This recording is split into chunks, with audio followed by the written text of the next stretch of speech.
Ngayong araw ng Biyernes, tiyak na dadami ang mga motoristang papasok at pauwi ng kanilang trabaho bago mag-weekend. Isa sa mga apektadong kalsada dyan ay ang EDSA.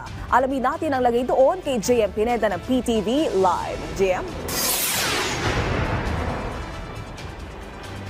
Naomi, ngayong huling araw nga ng linggo ay sasabak ang mga motorista natin dito sa rush hour, dito sa EDSA. At sa ngayon nga, heavy traffic na yung nararanasan ng mga motorista dito sa EDSA Cubao. Partikular na yung flyover, kung makikita niyo sa aking likuran, yung flyover papunta sa Santolan bago mag-Campo Crame, ay talaga namang siksika na yung mga sakyan at bumper to bumper na ang nararanasan nila ang biyahe.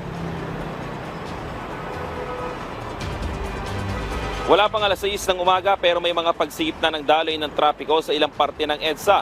Partikular na sa mga choke points gaya ng Cubao, Santolan, Ortigas, Muñoz at ilang parte ng Mandaluyong.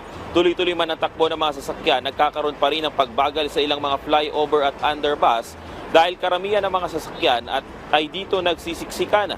May mga bahagi naman ng EDSA na banayad ng takbo at walang traffic. Ang mga motorsiklo nga ay kanya-kanyang singit na rin at makaiwas lang sa mahabang pila ng mga sasakyan.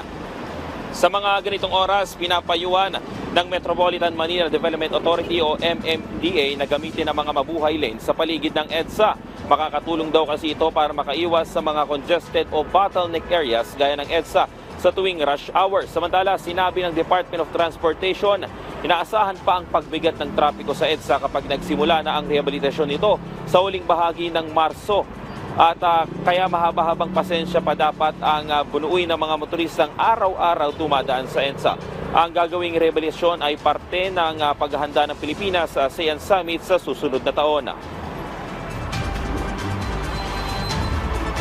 Naomi, paalala naman sa ating mga motorista na bawal bumiyahe simula 7 a.m. to 10 a.m. at 5 p.m.